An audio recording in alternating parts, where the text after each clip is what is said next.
पीलीभीत पहुंचे भारतीय जनता पार्टी के स्टार प्रचारक व भारत सरकार के सहकारिता राज्य मंत्री बीएल वर्मा पीलीभीत पहुंचे और बीजेपी के उम्मीदवार जितिन प्रसाद के पक्ष में लोगों से वोट की अपील की। बीएल वर्मा ने सरकार की उपलब्धियां भी गिनाई। उन्होंने कहा कि चुनाव में जनता का आत्मविश्वास झलक रहा है व प्रधानमंत्री नरेंद्र मोदी पर जनता विश्वास कर रही है। उन्होंने कहा कि पूरे देश में 10 वर्षों में जितना कार्य हुआ उतना 60 वर्षों में कांग्रेस की सरकार में कार्य नहीं हो पाए। बीएल वर्मा ने कांग्रेस के पूर्व प्रधानमंत्री मनमोहन सिंह पर हमला बोला और कहा कि 10 वर्षों में प्रधानमंत्री का असली रोल ही प्ले नहीं कर पाए और मौनी बाबा बने रहे। उन्होंने कहा कि 2004 से 2014 का कल सबसे भ्रष्ट काल था, जबकि इस दौरान मनमोहन सिंह प्रधानमंत्री थे लेकिन रिमोट किसी और के हाथ में था, उनमें पावर ही नहीं थी।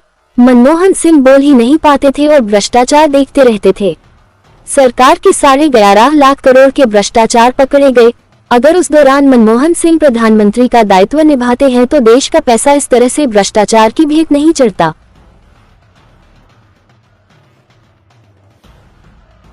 के पूरनपुर में मैंने अभी पूरनपुर के सभी मंडलों में कार्यक्रम किए हैं और जिस तरह से कार्यक्रम में जनता का आत्मविश्वास झलक रहा है और माननीय प्रधानमंत्री मोदी पर भरोसा कर रहे हैं और माननीय प्रधानमंत्री मोदी पर भरोसा केवल पीलीभीत ही नहीं तो देश कर रहा है। और जिस तरह से 10 वर्षों में माननीय प्रधानमंत्री ने काम किया है देश को आगे ले जाने का विकास के रास्ते पर, तब मैं कह सकता हूँ कि 60 वर्षों के यूपी और कांग्रेस के शासन में जो विकास नहीं हुआ तो माननीय प्रधानमंत्री ने 10 वर्षों में करके दिखाया। सर, अभी कोई मौनी बाबा की बात कर रहे थे, कौन है मौनी बाबा, क्या काम था?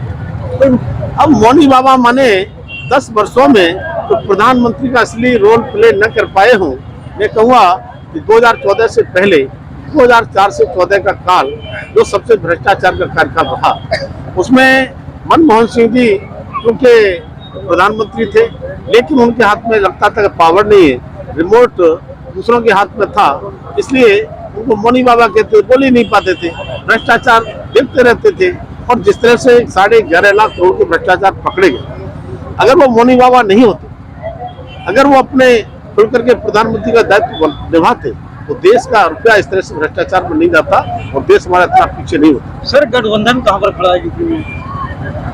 देखिए, ये गठबंधन, इंडी गठबंधन, इसे हम इंडी गठबंधन कहें, इसे ठगबंधन कहें, इसे महाठगबंधन कहें, इन लोगों की कोई नीतियां एक नहीं है, विचार एक नहीं है। हमारे यहाँ कहा जाता है कहीं का ईंट कहीं का रोरा, भानुमती ने कुरमा जोड़ा।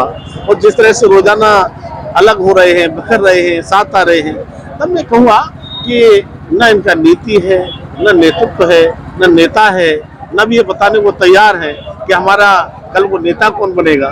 तब मैं कह सकता हूँ ये इनकी गठबंधन बेमेल है और पूरी तरह से चुनाव में धराशायी हो जाएगा। और क्योंकि मैं उत्तर प्रदेश से आता हूँ, उसमें पीलीभीत की बात भी आ जाएगी। पीलीभीत उत्तर प्रदेश में 80 सीटें आती हैं, 80 की 80 सीटों पर कमल खिलाने के लिए भाजपा के कार्यकर्ता और उत्तर प्रदेश की जनता सबसे ज्यादा लोक किसान बिरादरी है और उसके बावजूद भी अभी तक लोक किसान को टिकट नहीं दिया है, क्या कारण मानते? देखिए, मैं भी लोक समाज से ही आता हूँ, मुझे भी टिकट पार्टी ने नहीं दिया, लेकिन बिना टिकट दिए मुझे राज्यसभा का सांसद बना दिया, भारत सरकार में मंत्री बना दिया। तब मैं कह सकता हूँ पहले हमारे 4 सांसद थे, 4 टिकट दिए हैं, 5वां मुझे बनाया है। और पीलीभीत का जहाँ तक सवाल है, अपने कार्यकर्ताओं को पार्टी सम्मान देगी।